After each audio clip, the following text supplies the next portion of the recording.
katakanlah semuanya bisa menampilkan wajah ya. Tapi kalau saya tidak hanya jika memungkinkan saja ya. Tapi kalau bisa ya memang kamera dibuka. Paling tidak kalau misalnya sedang presentasi gitu ya nantinya. Karena saya tahu mungkin kadang-kadang ada hal-hal yang buat tidak bisa tampil kameranya, misalnya belum mandi sehingga merasa wajahnya acak-acakan dan seterusnya itu ya. Nah, itu tidak apa-apa. Saya juga belum mandi kok jam segini ya, belum mandi. Karena tadi baru selesai olahraga langsung ini masuk ke ruang sini. Kemudian terkait yang lain itu saya mohon yang mengambil mata kuliah betul-betul mengecek ya pengumuman-pengumuman ada dalam LDU dan mengerjakan penugasannya gitu ya. Karena pada semester yang lalu itu di mata kuliah saya ya, kami ya, bukan hanya saya, banyak ya. Jadi ada beberapa siswa yang yang sekedar namanya hadir tapi tidak pernah hadir dalam perkuliahan gitu. Itu kan pasti merugikan yang bersangkutan. Atau ternyata hanya mengerjakan UTS-nya, hanya mengerjakan UAS-nya, atau ikut tugas ya, mengerjakan tugas tapi UTS dan UAS-nya tidak dikerjakan sehingga kemudian mendapatkan nilai yang tidak baik gitu ya. Tetapi sepanjang pernah itu ya, sepanjang pernah ikut dalam perkuliahan itu nilainya tidak akan E ya, tapi D ya. Misalnya ini paling tidak sekali pernah mengumpulkan ya itu nilainya D meskipun seharusnya E, tetapi ini kebijakan dari saya semasa pandemi itu jadinya D ya. Jadi tidak E. E itu kalau betul-betul tidak pernah hadir, tidak pernah, kan kalau hadir tidak hadir kan kelihatan di catatannya ya. Jadi di LDR ini memungkinkan para dosen itu melihat catatan mahasiswa itu pernah ngelongok atau tidak, itu ada catatan di LDIRU ya. Jadi setiap mahasiswa ada catatannya. Jadi kalau sama sekali tidak pernah, jangankan mengumpulkan tugas ya, tapi nengok LDIRU pun tidak pernah, yaitu pasti E ya, E-nya tetap berlaku ya. Tapi kalau sekedar baru mengumpulkan tugas sekali, meskipun seharusnya nilainya masuknya kategori E, tetapi tetap dikasih D ya. Karena ada upaya ya, meskipun upayanya cuman upaya minimal ya. Karena kan kita tidak tahu kondisi masing-masing mahasiswa ya di masa pandemi ini, tidak tahu persis ya. Dari amatan saya sendiri ya, mungkin kalian sendiri juga bisa mengamati ini di masa pandemi ternyata banyak orang yang tidak lapor ketika terpapar virus. Nah, ini saya kira seringkali mengaruhi situasi gitu ya, mempengaruhi psikis dan pasti juga ada pengaruhnya pada pembelajaran. Mungkin ada masalah-masalah seperti itu mungkin terkait dengan pandemi sehingga hanya bisa misalnya ikut kuliah tapi hanya bisa mengumpulkan satu tugas gitu ya. Nah, itu yang menjadi permakluman mengapa kemudian ada kebijakan kalau dari saya itu minimal nilainya D lah. Atau mungkin CD kalau memang sekali mengumpulkan tapi yang mengumpulkan satu kali itu aja sangat bagus ya, itu bisa juga CD malah itu. Jadi tidak semuanya mendapatkan yang mendapatkan betul-betul tadi yang sama sekali tidak ada upaya ya, tidak pernah, jangankan mengumpulkan tugas walaupun cuma sekalipun mengumpulkan tugas sekalipun tidak pernah, dan juga kelihatan di LDIRU sekalipun juga tidak ya, ini ya pasti ya dapatnya E gitu. Nah, itu jadi mohon nanti yang mengambil ini ya betul, perhatikan betul, ikuti betul semuanya ya. Jadi kalau misalnya ada kendala-kendala ya segera sampaikan saja biar ada penyesuaian itu. Jadi kalau misalnya tidak bisa menyampaikan tugas pada waktunya karena satu alasan itu bisa disampaikan ya, karena kalau dalam RPS itu terutama untuk esai itu ada keterlambatan misalnya, itu ya disampaikan agar ada kelonggaran waktu buat yang mengirim. Jadi tapi kalau keterlambatannya misalnya karena masalah sinyal sehingga terlambat, mungkin terlambat sejam 2 jam itu ya, maksimal 6 jam terlambatnya itu masih bisa dimaklumi gitu ya. Tapi kalau terlambatnya sampai sehari 2 hari atau sampai lebih dari sehari ya itu otomatis nanti akan ada pengurangan nilai sesuai bobotnya masing-masing. Ya.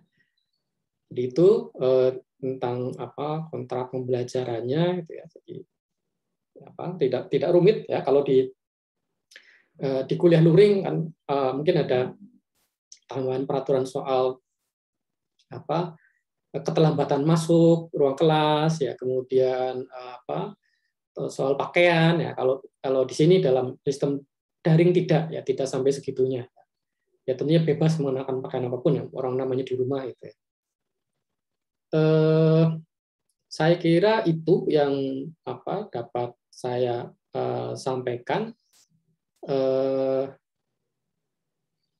Ada yang mau ditanyakan tentang apa yang tadi saya sampaikan sebelum kita masuk dalam apa pengantar?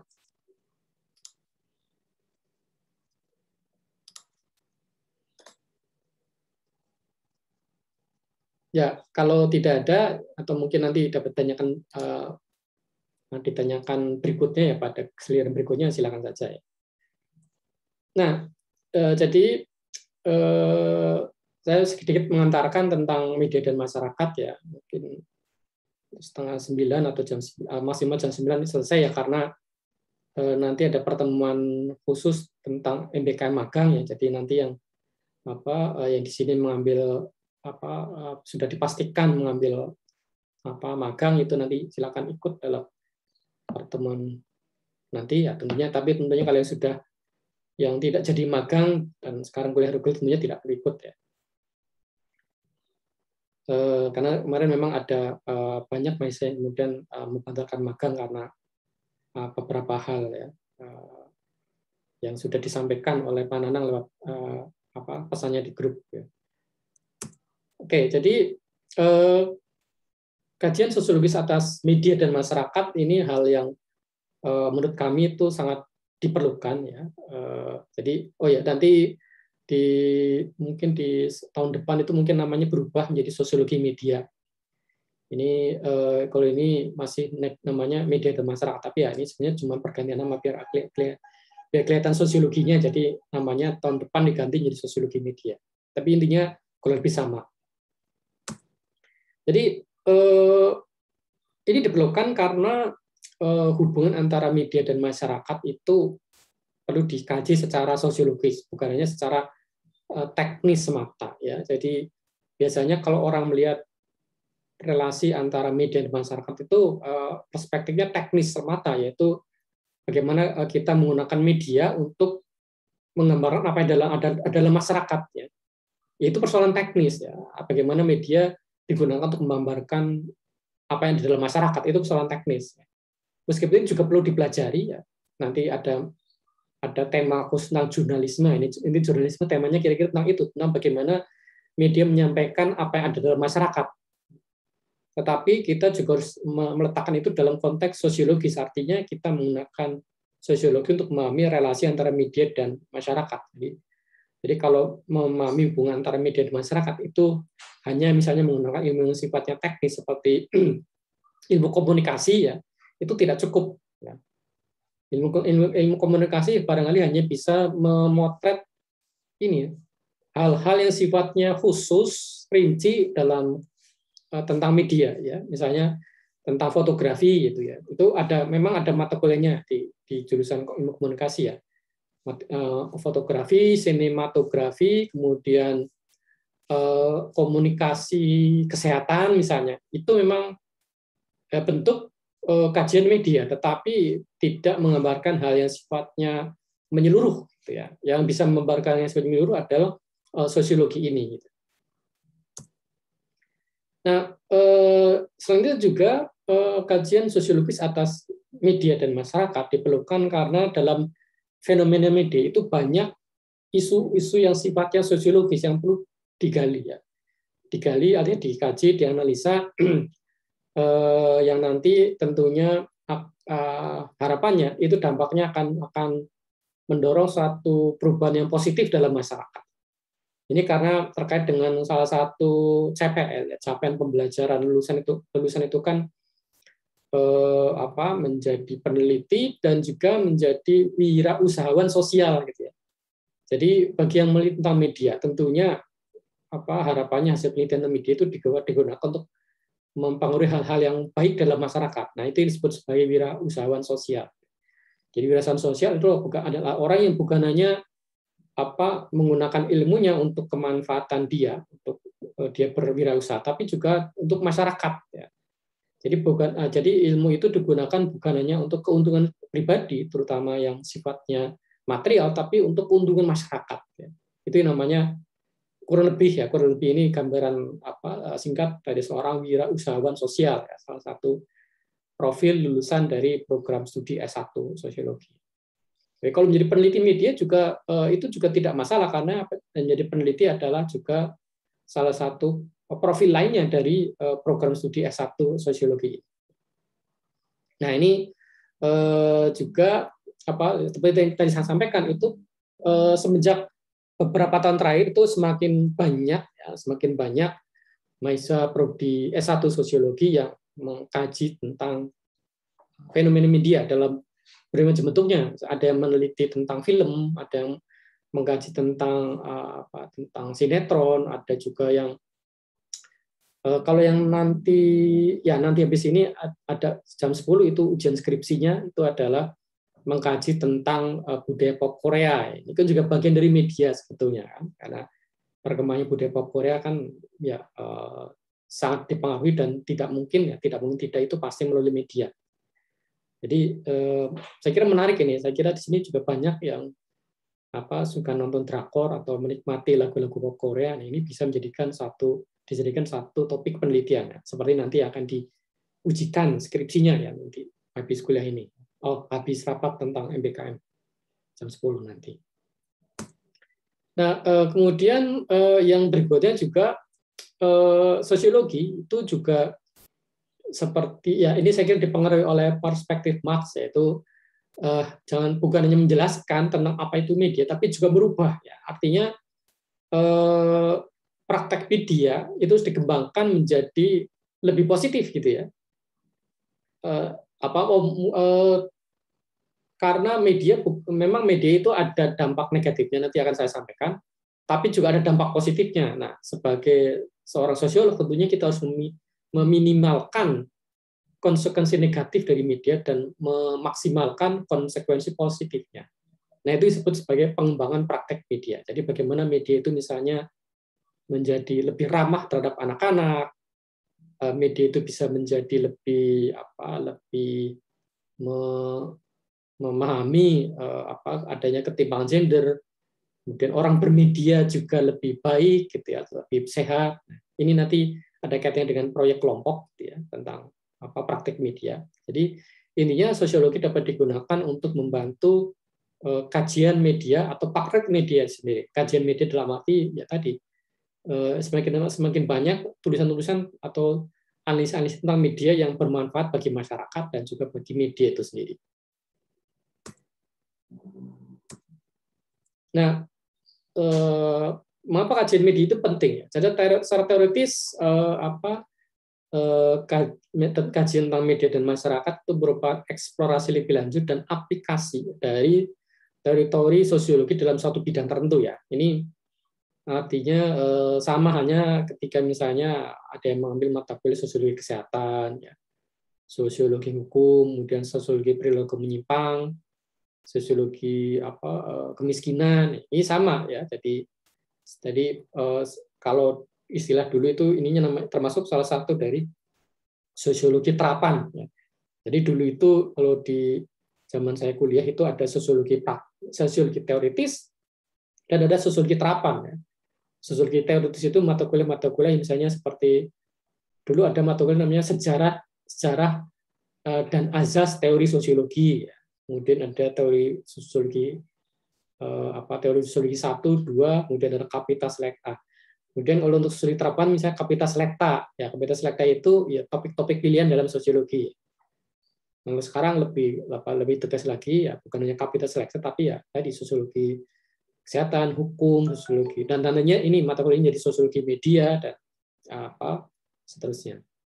Kemudian yang berikutnya yang tadi saya sampaikan pendekatan sosiologis itu sangat penting untuk mengkaji fenomena media massa ya untuk melengkapi pendekatan dari berbagai disiplin lainnya yang juga mengkaji tentang media, ya, yaitu psikologi sosial, ilmu politik, antropologi, filsafat, kajian sastra, dan sebagainya. Jadi jangan dikira kajian media ini yang mengkaji hanya dari FISIP saja, tidak. Ya. Tapi yang di Fakultas Ilmu Budaya juga belajar tentang kajian media, ya. Karena setahu saya juga di FIB, terutama di FIB Unsur kan juga mereka melihat tentang TV, tentang film, ya, karena tentang film, ya, itu banyak sekali di FIB, ya, karena film itu dianggap sebagai bagian dari sastra juga sebetulnya. Jadi film itu seperti pertemuan antara sastra dan media. Itu sehingga kemudian ya teman-teman kalian yang di FIB, ya, mungkin kalau punya teman di FIB itu juga banyak di antara mereka yang mengkaji tentang film. Ini melengkapi pendekatan itu. Bahkan kalau dalam mata kuliah ini, ya, kita juga memanfaatkan pendekatan disiplin lainnya. Jadi kita tidak etnosentris, ya, istilahnya. Kita tidak hanya menggunakan sosiologi, tapi juga memanfaatkan pendekatan lainnya yang relevan. Nah, kemudian pentingnya cara praktis, ya. Media dari dulu hingga kini merupakan fenomena yang sangat krusial dalam kehidupan masyarakat, ya. Kita hidup, bahkan apalagi dalam masa sekarang, kita seperti hidup melalui media. Kalau tidak ada media, kita seakan-akan tidak hidup, ya. Ya, kalau tidak melalui media, ya bagaimana kita tahu misalnya tentang cara mencegah tidak terpapar virus, bagaimana kita bisa tahu cara untuk melawan virus kalau bukannya melalui media juga, gitu ya. Misalnya barangkali ada yang saya lihat di masyarakat juga ada gerakan untuk berhenti menonton berita-berita tentang COVID, ya, atau berhenti menyebarluaskan berita tentang COVID, tapi tidak mungkin sama sekali tidak mengkonsumsi berita tentang COVID. Paling tidak orang sekarang lebih banyak mengkonsumsi tentang berita-berita kesehatan, tips-tips kesehatan tentang tadi, mencegah dari virus, menangani virus, bagaimana kalau sedang ternyata harus menjalani isolasi mandiri, dan seterusnya. Mereka mungkin tidak mengkonsumsi berita-berita tentang perkembangan COVID, ya, tentang data-data tentang jumlah yang kasus aktif, jumlah meninggal karena COVID, dan seterusnya, atau kebijakan-kebijakan terkait dengan COVID, tetapi pasti mengkonsumsi tadi tips-tips kesehatan tentang COVID, gitu ya. Tidak. Kalau orang mau betul-betul memutuskan hubungan dengan dunia, orang tidak mau sama sekali mengkonsumsi apapun yang di media tentang COVID, tentunya tidak lagi punya media sosial, ya, tidak punya lagi WA, tidak punya lagi Telegram, tidak punya, ya, betul-betul tidak berhenti memutuskan diri dengan dunia. Nah, ini tidak mungkin, ya, pasti. Paling tidak orang walaupun dia lagi tidak lagi mengikuti berita atau kabar di WA seputar COVID, ya, paling tidak pasti baca atau lihat Instagram, gitu ya, nonton tips dari para dokter, ya, tentang penanganan pandemi dan seterusnya. Nah, itu apalagi untuk perkuliahan, pembelajaran itu, ya, sangat penting sekali. Bahkan ini menjadi satu-satunya cara bagi kita untuk berhubungan. Sekarang menjadi satu-satunya cara bagi kita untuk tetap melanjutkan pembelajaran di masa tidak bisa bertemu secara luring, gitu. Jadi fenomena yang sangat penting media ini. Media mampu mengaruhi situasi-situasi kemasyarakatan, ya. Jadi termasuk tadi, ya, memang ketika orang itu lebih banyak membaca berita-berita negatif seputar COVID, ya, tentunya suram kehidupan seakan-akan seperti dunia mau kiamat, gitu ya. Tapi kalau orang mau baca berita-berita positif, misalnya orang bisa sembuh dan tadi tips-tips kesehatan, tentunya, ya, tidak akan sejelek itu situasi hatinya, ya. Nah, ini juga penting, mungkin bagi di sini ada yang sedang menjalani isolasi, mudah-mudahan tidak, ya. Mudah-mudahan tidak. Tapi kalau misalnya ternyata ada yang menjalani isolasi, ya, ini apa yang dibaca media pasti mengaruhi mood kita, ya. Jadi padahal mood itu sangat penting dalam memperkuat imunitas, ya. Karena kalau tidak, imunnya tidak kuat, memang ini virus itu bisa berdampak fatal. Tapi dari yang sejauh yang saya tahu, ya, dari beberapa mahasiswa angkatan 2018 yang terkena virus dan sempat saya kunjungi untuk memberikan bantuan, itu ini mereka imunitasnya bagus, ya. Salah satunya karena moodnya juga bagus, ya. Jadi sejauh yang saya tahu itu rata-rata memang tidak ada ya tidak ada yang bergejala menengah dan berat ya, rata-rata ringan, maksimal itu ringan. Ya mungkin juga pengaruh umur juga ya, sehingga kemudian tapi bukan berarti tidak ada yang bisa meninggal karena virus ini ya, tapi memang lebih persentasenya memang lebih sedikit ya. Nah, tapi ini tadi media bisa mengenai situasi kemasyarakatan, salah satunya dalam konteks tadi. Kemudian perkembangan teknologi media pesat itu mendorong perubahan sosial. Nah, ini mau tidak mau ya,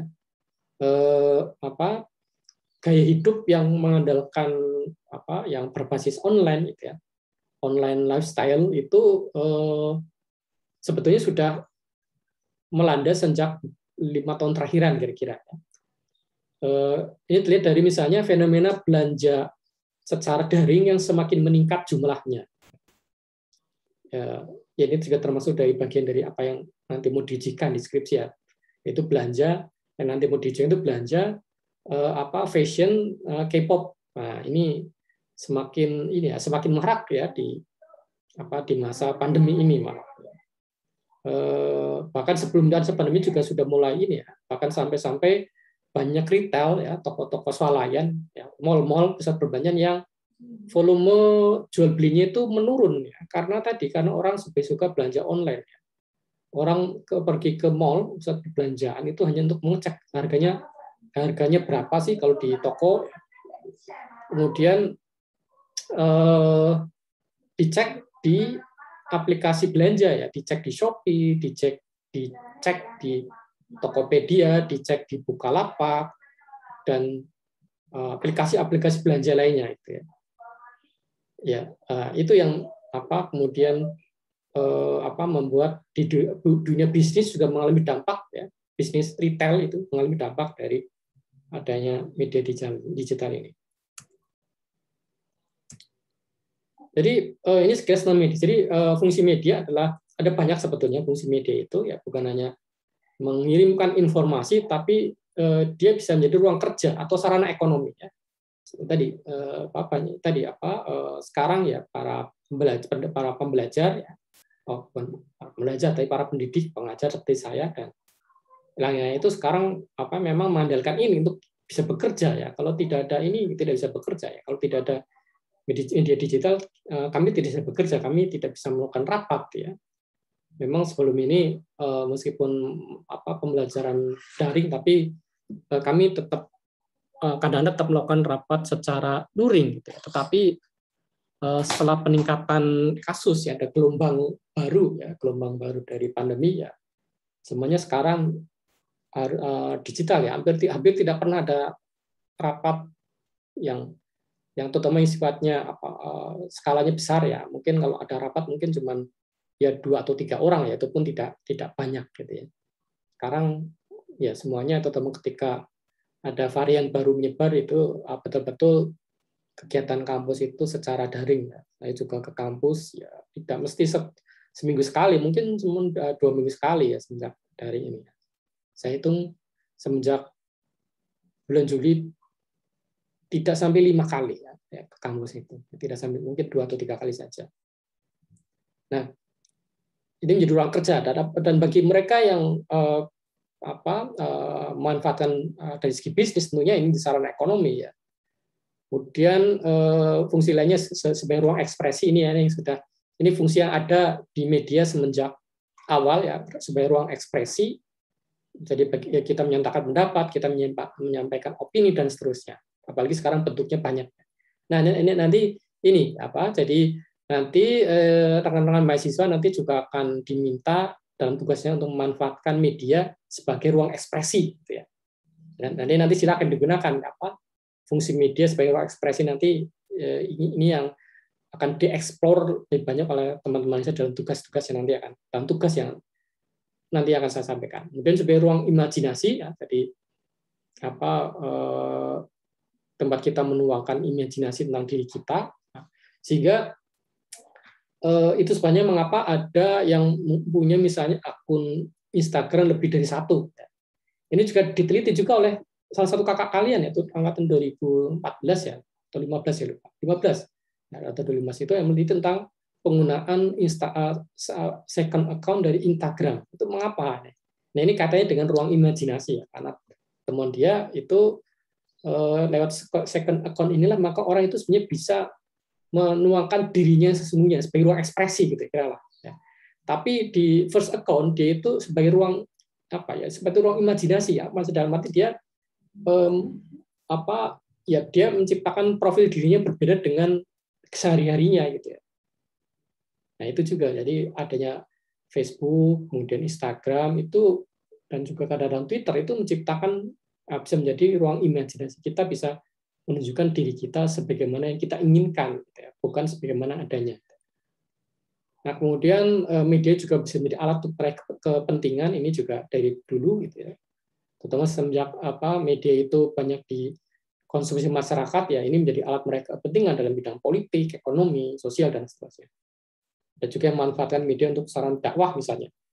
Ini nanti akan saya sampaikan dalam tema tentang film. Ya. Jadi film sebagai sarana untuk menyebarkan ajaran agama. Kemudian yang paling dasar tentunya adalah sebagai alat komunikasi ya. Ini paling dasar media itu.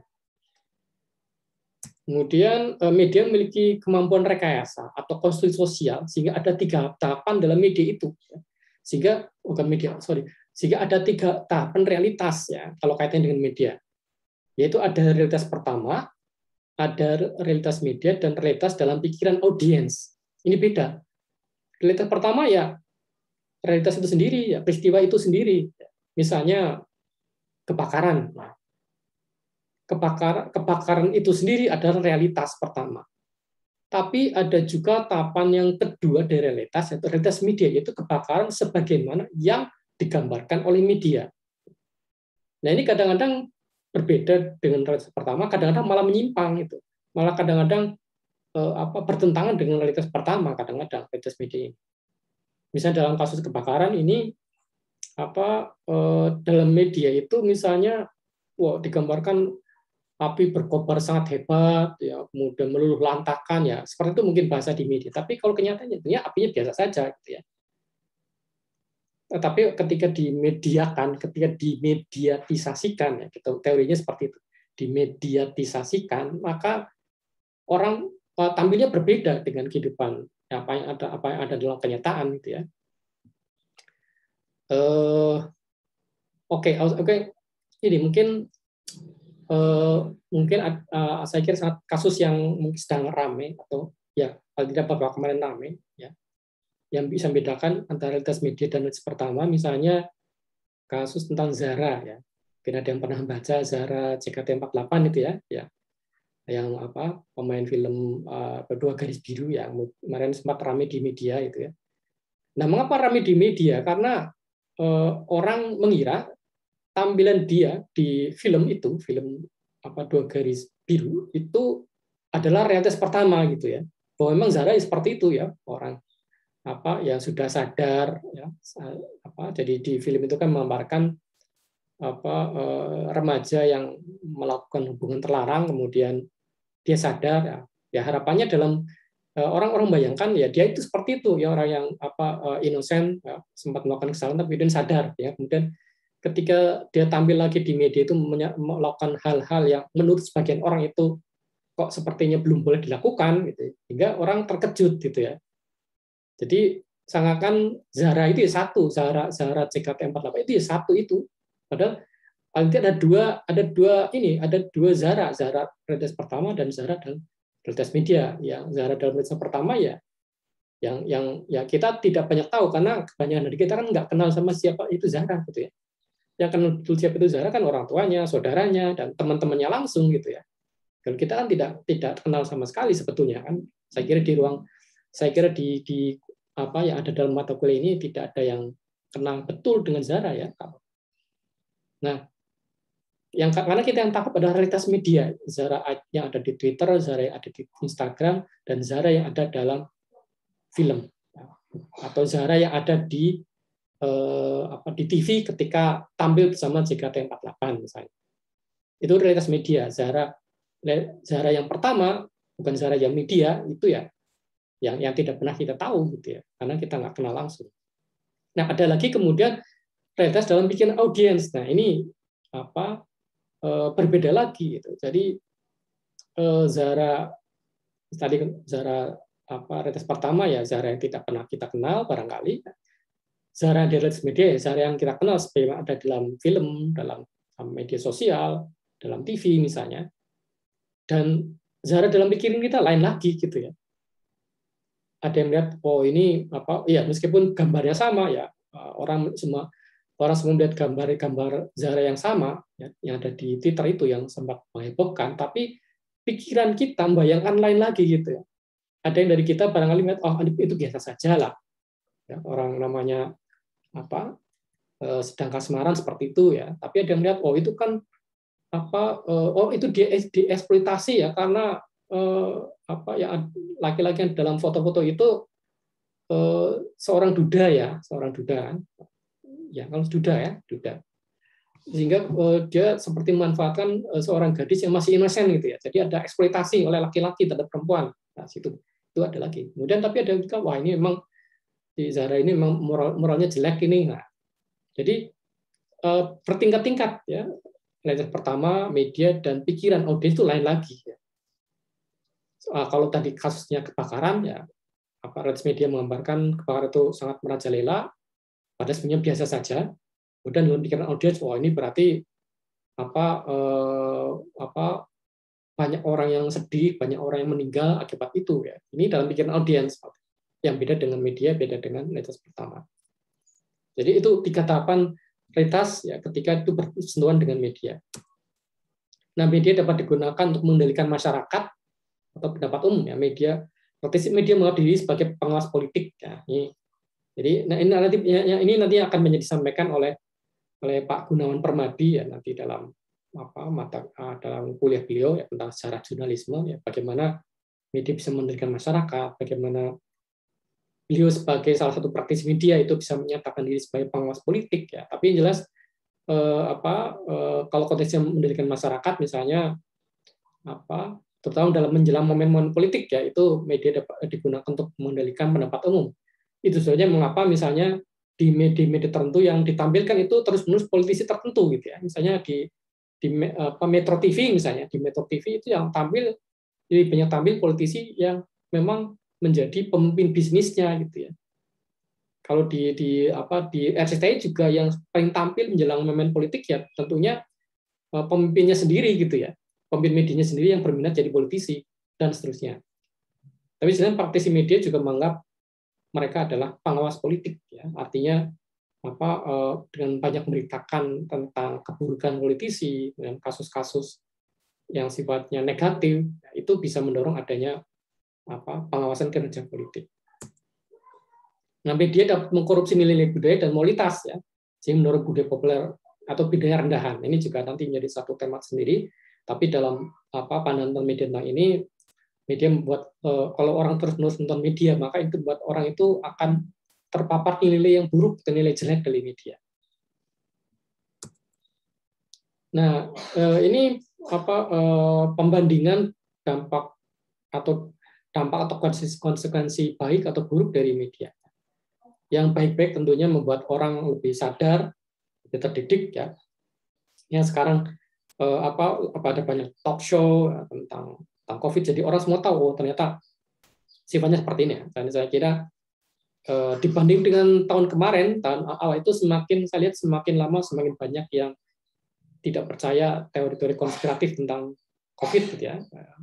Memang masih ada yang percaya misalnya ini buatan lab ya, tapi kan sekarang semakin lama semakin tidak seperti itu. Atau dulu banyak sekali percaya ini benar-benar ini tidak ada, tapi sekarang sudah semakin banyak percaya itu ada ya. Bahkan ada selebriti yang dulu seperti mengatakan tidak percaya COVID, sekarang ya sudah percaya betul ya. Jadi lebih sadar, lebih terdidik orang itu. Kemudian dapat menginspirasi dan mengembangkan diri. Ya, ini contohnya juga ada beberapa skripsi tentang itu, misalnya orang melihat Instagram dan menjadikan itu sebagai inspirasi untuk berfashion, ya, menggunakan gaya baju tertentu. Ini juga nanti akan diteliti, diujikan ya. Jadi bagaimana orang terinspirasi dari dia melihat itu gaya rambut, ya, gaya pakaian dari para bintang pop Korea terinspirasi sehingga kemudian gaya hidup itu menyebar. kemudian membantu mengeksplorasi dan memahami fenomena sosial, ya, jadi bagaimana kita memahami dunia itu ya lewat media, dan menyumbang peran penting demokrasi dan tanggung jawab sosial. Ini membuat ini karena memang begini, dalam teori demokrasi memang pilar keempat dari demokrasi adalah media, itu ada teorinya sendiri. Jadi media sangat penting dalam mengembangkan demokrasi ya, karena bisa membuat orang itu bisa mengawasi kinerja politisi. Ya. Demokratis ya, media demokratis karena dapat memperdengarkan semua suara, jadi semua suara bisa diperdengarkan oleh media meskipun kadang-kadang bisa juga dibatasi. Tapi potensi dasarnya demokratis media itu, semua orang bisa bersuara. Kemudian mungkin kebebasan berpikir dan berpendapat ini juga saya kira sudah dilaksanakan ya. Banyak orang yang sekarang menulis di media semacam Kompasiana ya, banyak orang sekarang punya blog sendiri ya. Kemudian menyatukan umat manusia atau menjadi dusun global, adanya globalisasi ya, ini juga mau tidak mau karena media juga ya. Memberikan suara yang berbeda di seluruh dunia, ini media, jadi lewat media lah maka kita tahu ada keragaman budaya di dunia ya, bahkan di dunia perfilman tidak hanya mengenal Hollywood tapi juga mengenal Bollywood. Dan media juga kadang dapat sebagai agen perubahan sosial. Nah, ada yang menganggap media itu hanya memiliki kebutuhan intelektual yang terbatas karena ini apa yang disampaikan media lebih banyak sifatnya heboh gitu ya. Seperti misalnya kalau menonton ILC ya, Indonesian Lawyers Group itu ya yang punya yang orang yang bersuara itu orang-orang yang suka heboh saja ya. Yang sifatnya betul-betul akademisi, yang serius itu ya jarang tampil di situ gitu ya. Kemudian menjadikan manusia menjadi pengamat positif, orang hanya menjadi pemamah media, ya, penikmat saja. Kebanyakan orang tidak menjadi produsen. Nah ini sebabnya pada semester ini, pada tahun ini lewat mata kuliah ini kami ingin dorong agar rekan-rekan bisa juga menjadi produsen media yang positif, gitu ya. Punya pengamat media. Kemudian mengkorupsi nilai tadi saya sampaikan, mendorong tindakan yang amoral ya, seperti seks dan kekerasan ya. Ini juga sudah banyak kajian tentang orang itu melakukan tindak kekerasan karena pengaruh media, atau mungkin laporan media juga menyebutkan misalnya orang melakukan tindak kekerasan seksual, pemerkosaan itu karena terlalu banyak melihat pornografi lewat media. Kemudian hanya melayani kepentingan politik, ini juga kadang-kadang benar ya, terutama media yang sifatnya swasta, bahkan yang publik sekalipun juga kalau pemerintahnya itu pemerintah yang sifatnya totalitarian, itu memang dapat muatan media untuk kepentingan politik mereka. Kemudian melayani kepentingan komersial dan dengan ini sebenarnya perusahaan dan pengiklan, ini nanti ada temanya sendiri tentang ini. Dan mengendalikan kesedaran ini juga sama. Yang jelas kalau seakan-akan kalau orang mengikuti pendapat di media itu sekarang orang akan tergiring ke sana semua ya.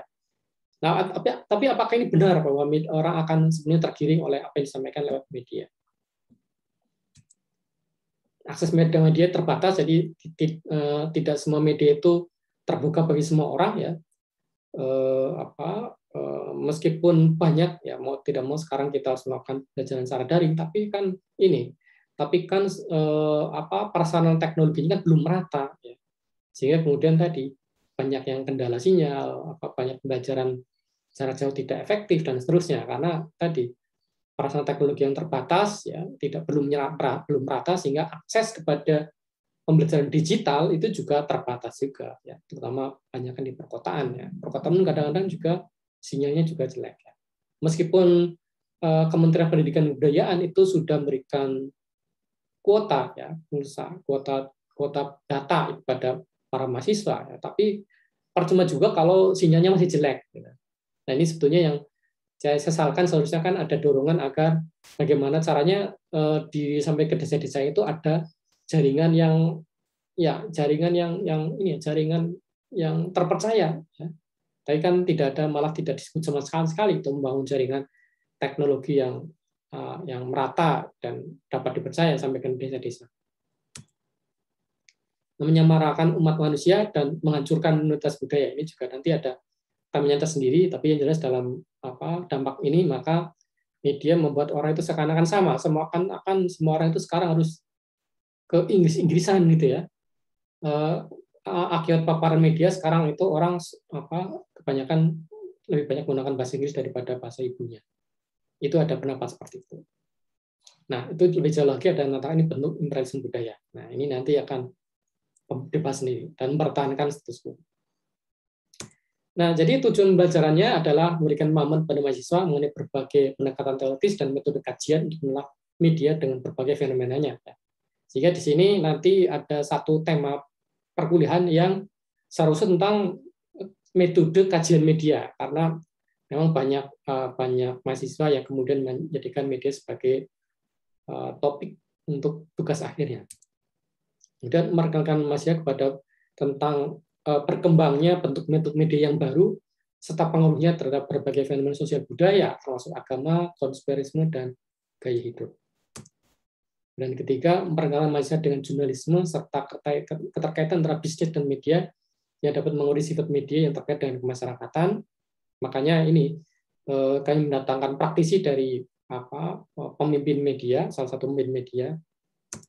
Kemudian berikutnya adalah mendorong mahasiswa untuk mengkaji masalah sosial yang terkait media dan ikut aktif memecahkan masalah tersebut dalam bentuk kampanye literasi media. Nah, jadi dari berbagai hasil penelitian, termasuk saya sendiri dan teman-teman dosen lainnya dan juga orang-orang lainnya yang mengkaji tentang media, itu memang diperlukan apa yang disebut sebagai literasi media. Karena banyak orang yang meskipun sudah mengkonsumsi media, tetapi tidak memiliki literasi yang cukup dalam media, sehingga orang mudah misalnya terpapar oleh kabar bohong. Orang bahkan mudah untuk menyebarkan kabar bohong tadi. Kemudian orang mengikuti atau ikut melestarikan stereotip tentang perempuan di media misalnya.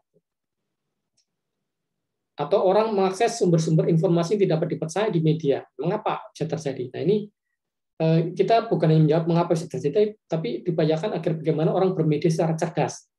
Nah, sehingga perlu nanti dalam proyek kelompok itu ikut berkampanye literasi media.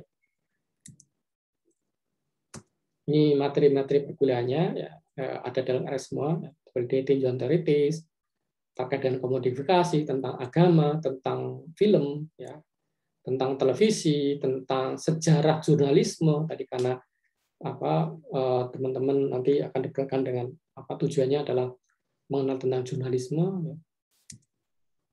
Tentang kaitan antara bisnis dan media, kemudian tentang media sosial dan metode-metode kajian media. Nanti fokus pada semiotika dan analisis wacana, nanti akan saya sampaikan pada pertemuan ke-10 ya atau 9 saya lupa. Nah, ini adalah apa yang saya maksud ya. Jadi semester ini untuk mata kuliah ini kita menerapkan pembelajaran berbasis proyek, yaitu apa yang disebut sebagai PJBL ya, Project Based Learning. Ini metode pembelajaran yang menggunakan proyek atau kegiatan sebagai medianya. Ya, artinya semua tema itu diarahkan pada agar mahasiswa itu bisa mengerjakan proyek ini. Nah, tema umum ya, dari proyek dalam mata kuliah ini adalah literasi media. Tema-tema khususnya ini ya, ini sedikit daftar dari apa yang saya tahu. Misalnya bagaimana kita bisa melawan kabar bohong atau hoax, itu bagaimana caranya. Itu pun juga bisa lebih spesifik lagi, misalnya menyebar hoax yang menyebar lewat WA misalnya, atau bagaimana kita bisa melawan kabar bohong yang menyebar lewat Instagram atau lewat Twitter atau lewat Facebook. Ya. Kemudian tema lainnya bagaimana bisa berinternet secara cerdas dan sehat. Jadi ini bukan semata tentang kabar bohong ya, tapi bagaimana media digital dapat digunakan secara positif, seperti itu. Kemudian anti perundungan digital ini ya, karena kalau kita ada yang disebut sebagai cyberbullying ya, orang melecehkan, merundung orang lain itu di media digital ya. Ini juga nanti akan disampaikan mengapa itu penting untuk dikaji ya, karena mungkin juga ada yang pernah mengalami di sini mengalami body shaming lewat media digital misalnya. Yang kasus yang mungkin sedang masih dibicarakan adalah ini, ada artis Shandy Aulia yang melaporkan seorang pengguna Instagram gara-gara dia berkomentar ini anak kamu kelihatannya kurang gizi. Nah, itu. Nah, ini kan sebetulnya bentuk perundungan ya, dan banyak yang mengalami itu ya. Mungkin kalau artis mungkin ya banyak pembela, tapi bagaimana dengan orang yang biasa saja gitu ya. Nah ini ketika orang melakukan satu kesalahan sedikit di media dirundung rame-rame di Twitter terutama gitu ya. Kalau kita lihat kejam sekali orang berkomentar ya. Ini ternyata sebenarnya termasuk cyberbullying. Nah ini bagaimana melawan ini? Kemudian bagaimana memanfaatkan internet untuk bisnis, ini juga bentuk literasi media, dan banyak tema lainnya. Nanti bisa diskusikan dengan kami ya, dengan saya dan Bu Tias. Kemudian komponen utama dalam penilaian mata kuliah ini adalah proyek kelompok ya, sampai dengan 50%. Nah, bentuknya apa? Jadi bentuknya nanti dalam kelompok-kelompok itu membuat ada beberapa pilihan ya, untuk siniar atau podcast ya, bincang-bincang gitu ya. Mungkin sama kalian ya, sepanjang 10 sampai 15 menit, bisa juga membuat blog video. Ya, durasinya sama, atau juga animasi ya. Oh, kalau blog video itu blog video itu 5 sampai 10 menit ya. Jadi kalau podcast saya belum menuliskan di sini ya. Jadi kalau podcast itu 10 sampai 15 menit, blog video itu 5 sampai 10 menit kalau. Dan boleh juga membuat animasi. Mungkin ada yang bisa buat animasi, bisa juga. Animasi durasinya sama dengan blog video 5 sampai 10 menit, atau konten-konten kreatif lainnya. Ini kami tidak bisa membatasi ini. Nanti bisa didiskusikan dengan kami. Dan kadang-kadang kami juga tidak tahu bentuk lainnya seperti apa ya. Tapi saya tahu kalau orang yang kreatif di media itu biasanya punya pikiran macam-macam ya. Punya ide yang brilian-brilian ya. Nah, produk kampanye ini ya, siniar, blog video, animasi atau konten kreatif lainnya itu karena namanya kampanye itu diunggah di media elektronik selama minggu ke-9 ya, dan masing-masing anggota harus aktif dalam berkampanye. Jadi masing-masing anggota bagaimana caranya harus aktif. Misalnya kalau masing-masing anggota kelompok itu semuanya punya medsos ya, semuanya harus menyebarkan lewat medsos itu. Ini minggu ke-9 karena akan dipresentasikan pada minggu ke-11. Jadi kita perlu melihat dampaknya seperti apa. Jadi harus mengukur setelah seminggu 2 minggu kampanye dilaksanakan lewat media, kemudian dampaknya apa di media. Banyakkah yang ikut berkomentar, kemudian bagaimana komentarnya, itu juga perlu dilihat. Ya. Nah, jadi media elektronik dimaksud tuh bisa situs blog, ya, bisa juga media sosialnya masing-masing, tapi media sosial itu bukan WA ya, media sosial bukan WA. Jadi kalaupun WA, tapi WA itu hanya penerusan dari apa yang di medsos. Misalnya karena WA itu sebenarnya sifatnya tertutup ya. Jadi misalnya ini kampanye di Instagram atau di Twitter. Nah kemudian bisa juga setelah kampanye di media sosial, kemudian tautan Twitternya, tautan Instagramnya dilampirkan di grup WA, itu juga bisa. Jadi grup WA hanya tambahan saja, yang utama di media sosial. Dan WA sebenarnya bukan media sosial, WA itu bukan media sosial. Nanti akan dijelaskan oleh Bu Tias ya. Jadi WA itu aplikasi pesan, bukan media sosial. Media sosial ya tadi Facebook, Twitter, Instagram, Snapchat itu media sosial. Bisa juga layanan audio streaming disebarkan lewat situ, misalnya buat podcast disebarkan lewat seperti Spotify ya, atau Joox, atau mungkin ada yang punya Apple Podcast, itu bisa lewat situ. Atau situs berbagi video seperti YouTube atau YouTube video Vimeo, ada berapa ya. Nah, ini tadi selama-lamanya minggu ke-9. Nah, nanti tautan dari kampanye yang sudah diunggah lewat media elektronik itu dicantumkan di LDRU ya. Jadi ini akan dibuat ruang khusus nanti masing-masing. Ya karena semuanya kampanye, maka masing-masing wajib menuliskan itu ya, memasukkan itu di kolom penugasan ya. Nah, ini minggu ke-9 itu kampanye sudah harus dimulai, jadi nanti tentunya sebelum minggu ke-9 itu sudah dibentuk kelompoknya ya. Nanti Bu Tias yang lebih banyak membentuk kelompok. Nah, produk kampanye disertai dengan naskah sepanjang 500 sampai 1.500 kata yang menerangkan konsep dan alasan pemilihan tema produk serta link media kampanye. Jadi di naskah itu menerangkan mengapa yang diambil misalnya tentang hoax misalnya, atau lebih khusus mengapa hoax khusus yang menyebar di Instagram.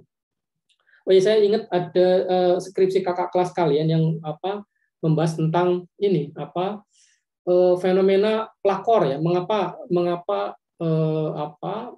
mengapa bisa muncul tuduhan pelakor itu ya. Ini kan sebetulnya ada tuduhan pelakor itu kan sebenarnya termasuk cyberbullying. Mengapa yang disalahkan selalu perempuan? Ketika misalnya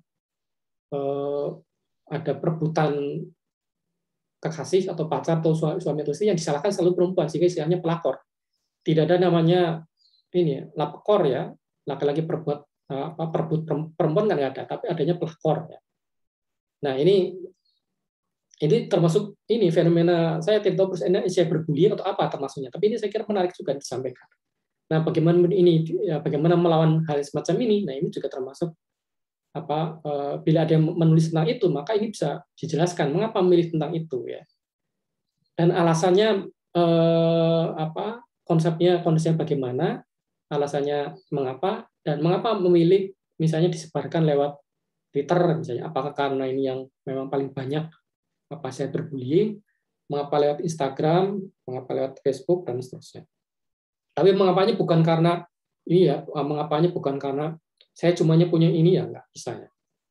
Saya cuma punya Facebook, nggak bisa. Saya punyanya cuma Twitter ya, nggak bisa. Harus ada alasan yang lebih signifikan. Nah, produk kampanye yang disertai dengan naskah dipresentasikan pada pertemuan 11 sampai 14 nanti. Ini berapa persis jumlah anggota kelompok ya, nanti kita akan baru tahu persis itu minggu depan ya, minggu depan, karena ini kan masih periode perubahan KRS, sehingga bisa saja nanti bertambah jumlah pesertanya. Ya. Nah, tugas-tugas lainnya itu esai 2.000 sampai 3.000 dimulai untuk UTS, kemudian kuis nanti diberikan sewaktu-waktu ya, jadi pantau terus di LDIRU. Kemudian soal tertulis berupa nanti di UAS. Nah, saya kira itu yang dapat saya sampaikan pada pertemuan ini. Ada yang mungkin mau ditanyakan di sini?